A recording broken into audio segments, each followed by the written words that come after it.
আদিবাসী সম্প্রদায়ের উদ্যোগে এগরায় শ্রদ্ধা ও উদ্দীপনায় পালিত ১৭২তম হুল দিবস। যথাযথ মর্যাদা, শ্রদ্ধা ও বিপুল উৎসাহ উদ্দীপনার মধ্য দিয়ে পূর্ব মেদিনীপুর জেলার এগরা ১ নম্বর ব্লকের কুদিতে পালিত হল ১৭২তম ঐতিহাসিক হুল দিবস। ১৮৫৫ সালের সাঁওতাল হুল বিদ্রোহের বীর শহীদ সিধু কানহু, চাঁদ ও ভৈরব মুর্মু সহ সমস্ত বীর শহীদদের স্মৃতির প্রতি গভীর শ্রদ্ধা জানাতে জেলা ও মহকুমা এবং ব্লক প্রশাসনের যৌথ উদ্যোগে এই বিশেষ অনুষ্ঠানের আয়োজন করা হয়। এদিনের অনুষ্ঠানের মূল আকর্ষণ ছিল একটি বর্ণাঢ্য ঐতিহ্যবাহী শোভাযাত্রা। আদিবাসীদের নিজস্ব ঐতিহ্যবাহী পোশাকে সেজে আবাল বৃদ্ধ বনিতা এই মিছিলে সামিল হন।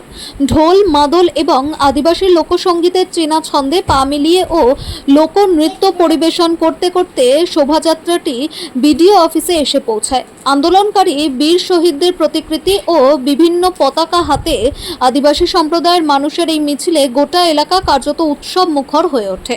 এরপর বিডিও অফিস প্রাঙ্গণে হুল বিদ্রোহের বীর শহীদদের প্রতিকৃতিতে মাল্যদান ও পুষ্পার্ঘ্য অর্পণ করে তাদের প্রতি গভীর শ্রদ্ধা নিবেদন করা হয়।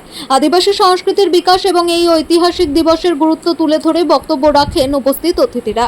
এদিনের স্মরণ সভায় উপস্থিত ছিলেন রাজ্য বিধানসভার অধ্যক্ষ রথীন্দ্রনাথ বোস, রাজ্যের মন্ত্রী শান্তনু প্রামাণিক, এগরার বিধায়ক দিব্যেন্দু অধিকারী, পটাশপুরের বিধায়ক তপন মাইতি, রাজ্যের মুখ্য সচিব সৌমেন্দ্র নাথ দাস। এছাড়াও জেলা, মহকুমা ও ব্লক প্রশাসনের উচ্চপদস্থ আধিকারিকেরা উপস্থিত থেকে শহীদদের প্রতি তাদের শ্রদ্ধা জানান। সমগ্র অনুষ্ঠানটি স্থানীয় আদিবাসী সম্প্রদায়ের মানুষের স্বতঃস্ফূর্ত অংশগ্রহণে সাফল্যমণ্ডিত হয়ে ওঠে গোটা এলাকা জুড়ে। পবিত্র দিন আদিবাসী সম্প্রদায়ের মানুষের কাছে।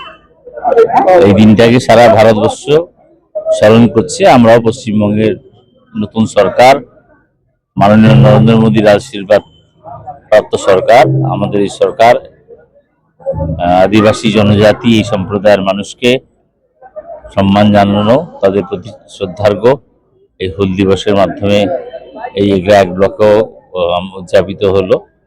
মাননীয় বিধানসভার অধ্যক্ষ মহোদয় তার সময় বার করে, মূল্যবান সময় বার করে এই অনুষ্ঠানে তিনি উপস্থিত ছিলেন। আমি স্থানীয় বিধায়ক হিসেবে তার কাছেও কৃতজ্ঞতা জ্ঞাপন করব।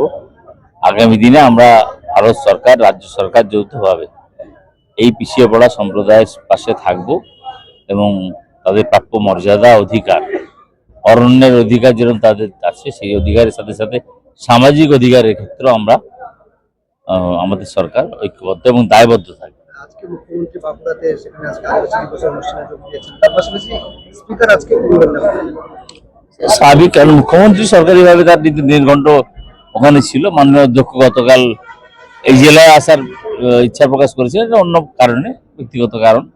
তিনি আমার বাড়িতে এসেছিলেন, তাকে আমি অনুরোধ করেছিলাম এখানে যখন আসছেন আপনি হুল দিবসের অনুষ্ঠানে তিনি তার বক্তৃতায় বলে গেছে, সেটা আমার মুখ দিয়ে না বলেই ভালো। যেখানে তারা দেখা যাচ্ছে পুরুলিয়া, বাঁকুড়া বা পশ্চিম মেদিনীপুর আগে সরকার কোনো উন্নয়ন দেখা যায়নি, সেই জায়গায় দাঁড়িয়ে নতুন সরকার কয়লা, মোরাম, ইট, বালি চুরি করে করে পেটগুলো মোটা হয়েছে। আর ওদের সম্পর্কে যত কম কথা বলা যায় ভালো, ওরা নেই। তো ওটা তৃণমূল না, মমতা তৃণমূল না, অভিষেক তৃণমূল না, কল্যাণ তৃণমূল, তারাই ঠিক করুক। তারা বিধানসভার ভেতরেই আমরা লক্ষ্য করছি আর হাসছি আর মজা নিচ্ছি। আম খেতে বলুন, আমের ভালো সব। আমরা তো সবাইকে নিয়ে চলতে চাই, সবাইকে নিয়ে উন্নতি করতে চাই। পশ্চিমবঙ্গের লক্ষ্য হচ্ছে এটাই, শুধু তাই না, ভারতবর্ষের প্রধানমন্ত্রীর সেই একই লক্ষ্য। আমরা সবাইকে নিয়ে চলতে চাই, আমাদের কাছে কেউই যাতে পেছনের সারিতে না থাকে সেই চেষ্টাই করছি। সবাইকে একসাথে নিয়ে চলার জন্য আমরা সবার পাশে যাচ্ছি এবং সবাইকে উৎসাহ প্রদান করছি। যেখানে দেখা যাচ্ছে আশীর্বাদ যারা আদিবাসী তারা কিন্তু অনেকটাই পিছিয়ে রয়েছে। এবার এই সরকার তাদের নিয়ে নতুন কি চিন্তা ভাবনা রাখছে, পরিকল্পনা রাখছে? নিশ্চয় পরিকল্পনা করবে। যে কোনো ঘটনাই এইরকম ঘটনা ঘটলে পরে সেটার এগেনস্টে পরিকল্পনা হয়, পরিকল্পনা অনুযায়ী কাজ হয়। আমাদের 2জন মন্ত্রী করা হয়েছে। যে 2জন মন্ত্রী আছে, একজন হচ্ছে উত্তরবঙ্গে থেকে, আরেকজন হচ্ছে আপনার পুরুলিয়া থেকে। হ্যাঁ, তারা এ বিষয়ে তাদেরকে গাইড করা হচ্ছে, তারা ঠিক জায়গায় ঠিক জিনিস যে পরিকল্পনা আছে। তাছাড়া কেন্দ্রীয় সরকারের বহু প্রকল্প আছে, যে প্রকল্পগুলো বিগত দিনে এখানে ব্যবহার করা হয়নি, এখানে এগুলো আনা হয়নি, তার ফলে মানুষের দুর্দশা আরও বেড়েছে। সেগুলোকে দেখে সেভাবে আমি বলতে পারবো না।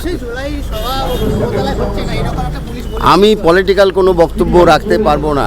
একটি হুল দিবস আমরা পালিত করার জন্য যত রকম সাহায্য দরকার আমরা সবাই একজোটে সাহায্য করছি। আদিবাসী মূলবাসী যতই ওনাদেরকে সামনের সারিতে নিয়ে আসতে পারবো, সমাজ এগোবে, আমাদের আগামী ভবিষ্যৎ প্রজন্ম সুরক্ষিত থাকবে।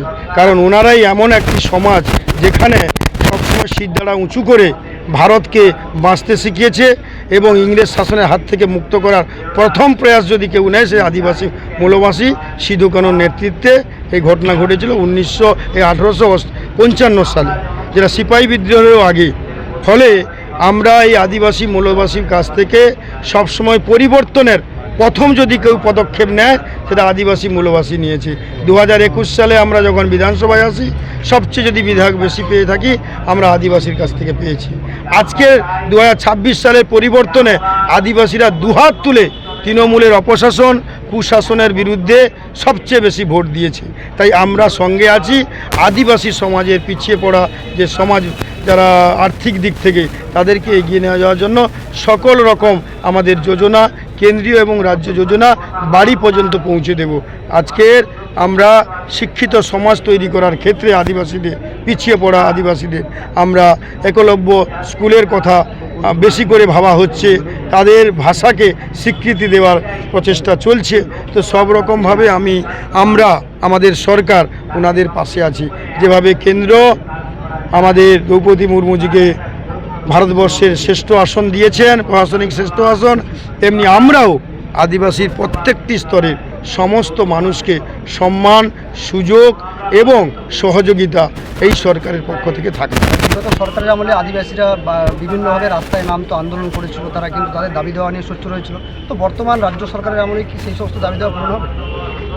আমরা তো 100% পূরণ করার চেষ্টা করব, কিন্তু একসঙ্গে যদি সমস্ত নিবেদন চলে আসে সম্ভব নয়। মাত্র 1-1.5 মাস 2 মাস হয়েছে, এই 2 মাসের মধ্যে আমরা সব কিছু বলতে না। তবে এটুকু বলি, আমাদের সদিচ্ছা আছে, কোনো তোষামতকারীর বিষয় নেই। ফলে এখানে বিশেষ সম্প্রদায়কে পাইয়ে দেওয়ার যে প্রচেষ্টা চালিয়েছিলেন মমতা ব্যানার্জির সরকার, এবং তাদের যেভাবে কিছু দালাল চক্র, তাদের কিছু দালাল ফোড়ে ভাইদের জুটিয়ে সরকারটা চালাতো, কোম্পানি চালাতো, সেই সিস্টেম থাকবে না। আইনের শাসন চলবে এবং উন্নয়নমূলক কাজটা অব্যাহত থাকবে স্বচ্ছতার সহিত। ভুয়ো এসটি সার্টিফিকেটের বিষয়ে আদিবাসীরা কিন্তু একটা দাবি তুলেছিল, তাদের নাম করে ভুয়ো এসটি সার্টিফিকেট করা হয়েছে। দেখুন, এটা তো গতবারের সরকারের ভুয়ো এসটি এবং এসসি সার্টিফিকেট, এছাড়াও ওবিসি সার্টিফিকেট, এ ক্যাটাগরিগুলো জানেন 2025 সালে যখন এইচএস পাস করলো 3 মাস ভর্তি হতে পারেনি সরকারিতে।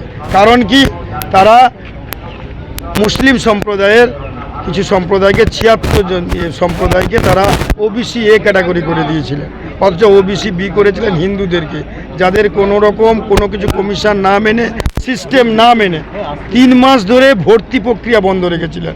এবারে তা হবে না, যা কিছু হবে সিস্টেম মোতাবেক হবে। যা কিছু ভারতীয় জনতা পার্টি প্রতিষ্ঠা করবে আমাদের সংবিধানের আইন মেনে চলবে। তাহলে কি সংরক্ষণ তুলে দেওয়া হবে? না, সংরক্ষণ কেন তোলা হবে? আরে যেগুলো 2 নম্বরই কিছু হয়েছে, আইনে কি সংরক্ষণ তুলে দেওয়ার কথা বলা হয়েছে? আইন মেনে হবে। যেগুলো হয়তো দেখা যাবে সে জেনারেল লোক, তার কাকু জেঠু নেতা মন্ত্রী ছিল, তাদেরকে হাত করে এসটি সার্টিফিকেট বের করে নিয়েছে, দিয়ে চাকরি করছে, তার পরিবার করছে, ওবিসি এ ওবিসি বি করে নিয়েছে, সেক্ষেত্রে আমাদের বিচার বিবেচনা করা হবে। কাস্ট তুলে দেওয়ার কোনো প্রশ্নই নেই এখানে।